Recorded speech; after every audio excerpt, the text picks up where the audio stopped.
ಮಾಯಾ recipes Kannada YouTube ಚಾನಲ್ಗೆ ತಮ್ಮೆಲ್ಲರಿಗೂ ಮತ್ತೊಮ್ಮೆ ಸ್ವಾಗತ. ಫ್ರೆಂಡ್ಸ್, ನಾನು ಈ ದಿನ ಡಾಬಾ ಸ್ಟೈಲ್ ಎಗ್ ಕರ್ರಿ ಹೇಗೆ ಮಾಡೋದು ಅಂತ ತೋರಿಸ್ತೀನಿ. ಸೊ ಸೇಮ್ ಇದು ಡಾಬಾದಲ್ಲಿ ಹೇಗೆ ಸಿಗುತ್ತಲ್ವೋ ಅದೇ ರೀತಿಯಾಗಿ ಸ್ಪೈಸಿಯಾಗಿ ತುಂಬ ಟೇಸ್ಟಿಯಾಗಿರುತ್ತೆ ಆ್ಯಂಡ್ ಮಾಡೋದು ಕೂಡ ತುಂಬ ಅಂದರೆ ತುಂಬಾ ಸುಲಭ. ತಡ ಮಾಡದೆ ಈ ರೆಸಿಪಿನ ಸ್ಟಾರ್ಟ್ ಮಾಡ್ತೀನಿ ಬನ್ನಿ. ಹಾಗೆ ನಿಮಗೆ ಈ ರೆಸಿಪಿ ಇಷ್ಟ ಆದರೆ ಪ್ಲೀಸ್ ಒಂದು ಲೈಕ್ ಕೊಡೋದನ್ನು ಮರಿಬೇಡಿ. ನೀವು ಈ ಡಾಬಾ ಸ್ಟೈಲ್ ಎಗ್ ಕರಿನ ಚಪಾತಿ, ರೊಟ್ಟಿ, ಪರೋಟ, ರೈಸ್ ಯಾವುದ್ರ ಜೊತೆ ಬೇಕಾದರೂ ತಿನ್ಬೋದು. ಸಖತ್ತಾಗಿರುತ್ತೆ ಎಲ್ಲದ್ರ ಜೊತೆ ಕಾಂಬಿನೇಷನ್ ಇದು. ಬನ್ನಿ ರೆಸಿಪಿ ಹೇಗೆ ಮಾಡೋದು ಅಂತ ನೋಡೋಣ. ಈ ಕರ್ರಿ ಪ್ರಿಪೇರ್ ಮಾಡ್ಕೊಳ್ಳಿಕ್ಕೆ ಮಸಾಲೆನ ರೆಡಿ ಮಾಡ್ಕೊಳ್ಳೋಣ. ಒಂದು ಮಿಕ್ಸಿ ಜಾರ್ಗೆ 2 ಇಂಚಿನಷ್ಟು ಚಕ್ಕೆ, 5 ಲವಂಗ, 1.5 ಇಂಚಿನಷ್ಟು ಹಸಿ ಶುಂಠಿನ ಕಟ್ ಮಾಡಿಕೊಂಡು ತಗೊಳ್ಳಿ. ಹಾಗೆ 1 ಏಲಕ್ಕಿ, 1/4 ಟೀ ಸ್ಪೂನಷ್ಟು ಕಾಳುಮೆಣಸು, ಒಂದು 10 ರಿಂದ 12 ಬೆಳ್ಳುಳ್ಳಿ ಹೆಸಲನ್ನು ಸಿಪ್ಪೆ ತೆಗೆದುಬಿಟ್ಟು ಹಾಕ್ಕೊಳ್ಳಿ. ಒಂದು ಅರ್ಧ ಟೀ ಸ್ಪೂನಷ್ಟು ಜೀರಿಗೆ, ಇದಿಷ್ಟು ಒಂದು ಮಿಕ್ಸಿ ಜಾರ್ಗೆ ಹಾಕ್ಕೊಳ್ಳೋಣ. ಒಂದು 2 ಟೀ ಸ್ಪೂನಷ್ಟು ಧನಿಯಾ ಕಾಳು ಅಂದರೆ ಕೊತ್ತಂಬರಿ ಬೀಜ, ಇದನ್ನು ಕೂಡ ಮಿಕ್ಸಿ ಜಾರ್ಗೆ ಹಾಕ್ಕೊಳ್ಳಿ. 1 ಟೀ ಸ್ಪೂನಷ್ಟು ಗಸಗಸೆ, ಒಂದು 8 ರಿಂದ 10 ಗೋಡಂಬಿ ಪೀಸ್ನ ಕೂಡ ಹಾಕಿ ಒಂದ್ಸಲ ನೀರು ಹಾಕ್ತಲೇ ಗ್ರೈಂಡ್ ಮಾಡ್ಕೊಳ್ಳೋಣ. ಇದು ಸ್ವಲ್ಪ ಮೆತ್ತಗಾದ್ಮೇಲೆ ಇದಕ್ಕೆ ಈಗ 1-2 ಟೇಬಲ್ ಸ್ಪೂನಷ್ಟು ನೀರನ್ನ ಹಾಕಿ ಆದಷ್ಟು ನುಣ್ಣಗೆ ರುಬ್ಕೋಬೇಕು. ಈ ರುಬ್ಬಿಟ್ಕೊಂಡಿರುವಂಥ ಮಸಾಲೆನ ಒಂದು ಬೌಲ್ಗೆ ಹಾಕಿ ಸೈಡಿಗೆ ಎತ್ತಿಟ್ಕೊಳ್ಳಿ. ಈಗ ಒಂದು ಪ್ಯಾನ್ನ ಕಾಯ್ಲಿಕ್ಕೆ ಇಟ್ಬಿಟ್ಟು ಅದಕ್ಕೆ 2 ಟೀ ಸ್ಪೂನಷ್ಟು ಎಣ್ಣೆನ ಹಾಕೋಬೇಕು.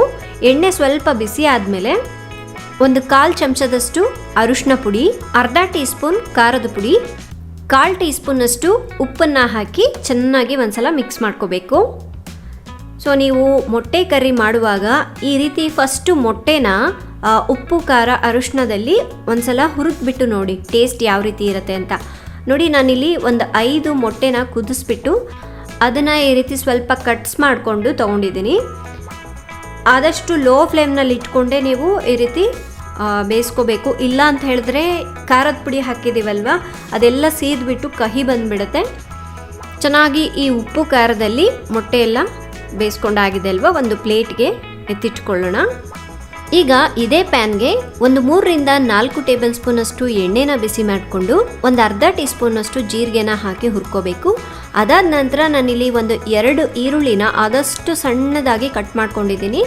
ಈರುಳ್ಳಿನ ಹಾಕ್ಕೊಳ್ಳಿ. ಅದಾದ ನಂತರ ಒಂದು 4 ಮೆಣಸಿನ್ಕಾಯಿನ ಈ ರೀತಿ ಉದ್ದಕ್ಕೆ ಸೀಳ್ಬಿಟ್ಟು ಹಾಕಿದ್ದೀನಿ. ಖಾರ ಜಾಸ್ತಿ ಇರೋದ್ರಿಂದ ಒಂದು 4 ತೊಗೊಂಡಿದ್ದೀನಿ. ಖಾರ ಕಡಿಮೆ ಇತ್ತು ಅಥವಾ ನಿಮಗೆ ಖಾರ ಜಾಸ್ತಿ ಬೇಡ ಅಂದರೆ ನೋಡಿಬಿಟ್ಟು ಹಾಕ್ಕೊಳ್ಳಿ. ನಿಮಗೆ ಬೇಕು ಅಂದರೆ ಈರುಳ್ಳಿನ ಈ ರೀತಿ ಕಟ್ ಮಾಡ್ಕೊಳ್ಳೋದಲ್ಲದೆ ಈರುಳ್ಳಿ ಪೇಸ್ಟನ್ನು ಕೂಡ ಹಾಕ್ಕೋಬಹುದು. ಈರುಳ್ಳಿ ಚೆನ್ನಾಗಿ ಗೋಲ್ಡನ್ ಬ್ರೌನ್ ಕಲರ್ ಆಗೋವರೆಗೂ ಈ ರೀತಿ ಬೇಯಿಸ್ಕೋಬೇಕು. ಹಾಗೆ ಇದಕ್ಕೆ ಸ್ವಲ್ಪ ಕರಿಬೇವನ್ನು ಕೂಡ ಹಾಕಿ ಒಳ್ಳೆ ಫ್ಲೇವರ್ ಕೊಡುತ್ತೆ. ಈರುಳ್ಳಿ ನೋಡಿ ಈ ರೀತಿ ಚೆನ್ನಾಗಿ ಕಲರ್ ಚೇಂಜ್ ಆದಮೇಲೆ ನಾನು 2 ಮೀಡಿಯಮ್ ಸೈಜ್ ಟೊಮೆಟೊನ ಈ ರೀತಿ ಒಂದ್ಸಲ ಗ್ರೈಂಡ್ ಮಾಡಿಕೊಂಡು ಇದರ ಪೇಸ್ಟನ್ನು ಹಾಕ್ತಾ ಇದ್ದೀನಿ. ಟೊಮೆಟೊ ಚಿಕ್ಕದಿತ್ತು ಅಂದರೆ 3 ತಗೊಳ್ಳಿ, ಮೀಡಿಯಮ್ ಸೈಜ್ದಾದರೆ 2 ಸಾಕಾಗತ್ತೆ. ಈ ಪೇಸ್ಟನ್ನು ಕೂಡ ಇದಕ್ಕೆ ಹಾಕಿಬಿಟ್ಟು ಒಂದ್ಸಲ ಚೆನ್ನಾಗಿ ಮಿಕ್ಸ್ ಮಾಡ್ಕೊಳ್ಳೋಣ. ಟೊಮೆಟೊ ಪ್ಯೂರಿ ಹಾಕಿದ್ಮೇಲೆ ಇದರಿಂದ ಎಣ್ಣೆ ಮೇಲೆ ತೇಲೋವರೆಗೂ ನೀವು ಕುದಿಸ್ಕೋಬೇಕು. ಇದ್ರ ಮೇಲೆ ಒಂದು ಮುಚ್ಚುಳನ ಮುಚ್ಚಿಟ್ಕೊಂಡ್ಬಿಡೋಣ. ಈ ರೀತಿ ಒಂದ್ಸಲ ಮಿಕ್ಸ್ ಮಾಡ್ಕೊಂಡಾದ್ಮೇಲೆ ಇದಾಗೋಷ್ಟರಲ್ಲಿ ಒಂದು 3 ಟೇಬಲ್ ಸ್ಪೂನಷ್ಟು ನಾನಿಲ್ಲಿ ಮೊಸರು ತಗೊಂಡಿದ್ದೀನಿ. ಇದರಲ್ಲಿ ಒಂದು 2 ಟೀ ಸ್ಪೂನಷ್ಟು ಖಾರದ ಪುಡಿ, ಹಾಗೆ 1/4 ಚಮಚದಷ್ಟು ಅರಿಶಿನ ಪುಡಿ, ಒಂದು ಅರ್ಧ ಟೀ ಸ್ಪೂನ್ನಷ್ಟು ಉಪ್ಪನ್ನು ಹಾಕಿ ಚೆನ್ನಾಗಿ ಮಿಕ್ಸ್ ಮಾಡ್ಕೊಳ್ಳಿ. ನಾನು ಹೇಳಿದ್ನಲ್ವ, ಇದು ಡಾಬಾ ಸ್ಟೈಲ್ ಆಗಿರೋದ್ರಿಂದ ಸ್ವಲ್ಪ ಸ್ಪೈಸಿ ಆಗಿರುತ್ತೆ. ನಿಮಗೆ ಸ್ಪೈಸಿ ಜಾಸ್ತಿ ಬೇಡ ಅಂದ್ಕೊಂಡ್ರೆ ಕ್ವಾಂಟಿಟಿ ಕಡಿಮೆ ಮಾಡ್ಕೊಳ್ಳಿ ಖಾರದ ಪುಡಿದು. ಈಗ ಒಂದು 5 ನಿಮಿಷ ಆಗಿದೆ ನೋಡಿ, ಮೇಲೆಲ್ಲ ಚೆನ್ನಾಗಿ ಎಣ್ಣೆ ತೇಲ್ತಾ ಇದೆ ಅಲ್ವಾ. ಇದನ್ನು ಒಂದ್ಸಲ ಈ ರೀತಿ ಮಿಕ್ಸ್ ಮಾಡ್ಕೊಳ್ಳೋಣ. ಈಗ ನಾವು ಮೊದಲಿಗೆ ಮೊಸರು, ಉಪ್ಪು, ಖಾರ ಎಲ್ಲ ಮಿಕ್ಸ್ ಮಾಡಿ ಇಟ್ಟಿದ್ವಲ್ವ, ಅದನ್ನು ಚೆನ್ನಾಗಿ ಮಿಕ್ಸ್ ಮಾಡ್ಕೊಂಡ್ಬಿಟ್ಟು ಇದರಲ್ಲಿ ಹಾಕ್ಕೋಬೇಕು. ಆದಷ್ಟು ಸ್ಟವ್ನ ಲೋ ಫ್ಲೇಮ್ನಲ್ಲಿ ಇಟ್ಕೊಂಡು ಹಾಕ್ಕೊಳ್ಳಿ. ಇಲ್ಲಾಂತ ಹೇಳಿದ್ರೆ ಮೊಸರು ಹಾಕಿದ ತಕ್ಷಣವೇ ಒಡೆದೋಗ್ಬಿಡತ್ತೆ. ಈ ರೀತಿ ಹಾಕಿಬಿಟ್ಟು ಚೆನ್ನಾಗಿ ಒಂದ್ಸಲ ಮಿಕ್ಸ್ ಮಾಡ್ಕೋಬೇಕು. ಮೊಸರು ಈ ರೀತಿ ಹಾಕೋದ್ರಿಂದ ಒಂದು ಡಿಫ್ರೆಂಟ್ ಟೇಸ್ಟೇ ಕೊಡುತ್ತೆ. ಹಾಗೆ ಅದರ ತಿಕ್ನೆಸ್ ಕೂಡ ಅಷ್ಟೇ, ಕರ್ರಿ ತಿಕ್ನೆಸ್ ಕೂಡ ತುಂಬ ಚೆನ್ನಾಗಿ ಬರುತ್ತೆ. ಆದಷ್ಟು ಈ ರೀತಿ ಕರ್ರಿಗಳಿಗೆ, ನಾನ್ ವೆಜ್ ಕರ್ರಿಗಳಿಗೆ ಸ್ವಲ್ಪ ಮೊಸರು ಹಾಕೋದ್ರಿಂದ ತುಂಬಾ ಚೆನ್ನಾಗಿರುತ್ತೆ. ನೋಡಿ ಚೆನ್ನಾಗಿ ಮಿಕ್ಸ್ ಮಾಡ್ಕೊಂಡಾದ್ಮೇಲೆ ನಾವು ಫಸ್ಟಿಗೆ ಮಸಾಲೆನ ರುಬ್ಬಿಟ್ಕೊಂಡಿದ್ವಲ್ವ, ಸೊ ಆ ಮಸಾಲೆನ ಕೂಡ ಈಗ ಹಾಕ್ಕೊಳ್ಳೋಣ. ಹಾಗೆ ಕೆಲವರು ಕಾಯಿ ಇಷ್ಟಪಡ್ತಾರೆ, ಅಂಥವರು ಬೇಕು ಅಂದರೆ ಸ್ವಲ್ಪ ಒಣ ಕೊಬ್ಬರಿನ ಹಾಕ್ಕೊಳ್ಳಿ, ಇನ್ನೂ ಚೆನ್ನಾಗಿರುತ್ತೆ. ಒಂದು 2 ಟೇಬಲ್ ಸ್ಪೂನ್ ಅಷ್ಟು ಹಾಕಿದ್ರೂ ಸಾಕು, ಬಟ್ ನಾನು ಇದಕ್ಕೆ ಹಾಕಿಲ್ಲ. ನಿಮಗೆ ಬೇಕು ಅಂದರೆ ಆ್ಯಡ್ ಮಾಡ್ಕೋಬೋದು. ನೋಡಿ ಚೆನ್ನಾಗಿ ಮಿಕ್ಸ್ ಮಾಡ್ಕೊಂಡ್ಮೇಲೆ ಇದ್ರ ಮೇಲೆ ಮುಚ್ಚಳನ ಮುಚ್ಚಿಡೋಣ. ಒಂದು 2 ನಿಮಿಷ ಲೋ ಫ್ಲೇಮ್ನಲ್ಲಿ ಎಣ್ಣೆ ಮೇಲೆ ತೇಲೋವರೆಗೂ ಇದನ್ನು ಕುದಿಸ್ಬೇಕು. ನೋಡಿ ಒಂದು 2 ಮಿನಿಟ್ಸ್ ಆಗಿದೆ, ನೋಡ್ತಾ ಇದ್ದೀರಲ್ವ ಮೇಲೆಲ್ಲ ಚೆನ್ನಾಗಿ ಎಣ್ಣೆ ತೇಲ್ತಾ ಇದೆ. ಒಂದು ಸಲ ಮಿಕ್ಸ್ ಮಾಡ್ಕೋಬೇಕು. ಈ ರೀತಿ ಒಳ್ಳೆ ಅರೋಮಾ ಬರ್ತಾ ಇದೆ, ಘಮ ಘಮ ಅಂತ ಇದೆ ಮನೆಯೆಲ್ಲ. ಈಗ ಒಂದು ಅರ್ಧದಿಂದ 3/4 ಕಪ್ನಷ್ಟು ನೀರನ್ನ ಹಾಕ್ಕೊಳ್ಳೋಣ. ತೀರಾ ನೀರಾಗಿ ಮಾಡಿಕೊಂಡ್ರೂ ಚೆನ್ನಾಗಿರೋದಿಲ್ಲ ಗ್ರೇವಿ ಎಲ್ಲ, ಸೊ ಇದಕ್ಕಾಗಿ ಒಂದು 3/4 ಕಪ್ನಷ್ಟು ನೀರು ಹಾಕಿದ್ದೀನಿ. ಒಂದು ಸಲ ಚೆನ್ನಾಗಿ ಮಿಕ್ಸ್ ಮಾಡ್ಕೋಬೇಕು.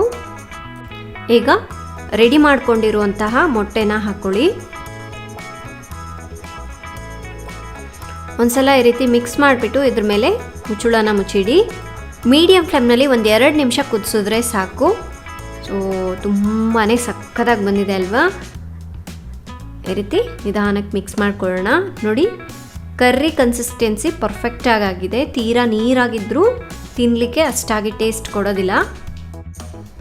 ಈಗ ಒಂದು 2 ಟೀ ಸ್ಪೂನಷ್ಟು ಕಸೂರಿ ಮೇಥಿನ ಸ್ವಲ್ಪ ಕ್ರಷ್ ಮಾಡಿಬಿಟ್ಟು ಈ ರೀತಿ ಹಾಕ್ಕೊಳ್ಳಿ.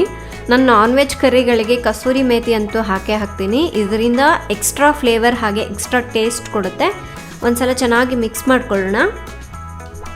1 ನಿಮಿಷ ಕುದಿಸ್ಬಿಟ್ಟು ಸ್ಟವ್ನ ಆಫ್ ಮಾಡ್ಕೊಳ್ಳಿ. ಇದ್ರ ಮೇಲೆ ಸ್ವಲ್ಪ ಕೊತ್ತಂಬರಿ ಸೊಪ್ಪನ್ನು ಕಟ್ ಮಾಡಿಕೊಂಡು ಹಾಕ್ಕೊಳ್ಳಿ.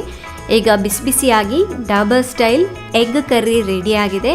ಫ್ರೆಂಡ್ಸ್, ಒಂದು ಸಲ ಈ ಮೆಥಡ್ನಲ್ಲಿ ಟ್ರೈ ಮಾಡಿ ನೋಡಿ. ಮನೇಲಿರೋರು ಎಲ್ಲರೂ ಇಷ್ಟಪಡ್ತಿರ್ತಾರೆ. ಹಾಗೆ ನಿಮ್ಮ ಫೇವ್ರೆಟ್ ರೆಸಿಪಿ ಇದಾಗಿಬಿಡುತ್ತೆ, ಅಷ್ಟೊಂದು ಟೇಸ್ಟಿಯಾಗಿರುತ್ತೆ.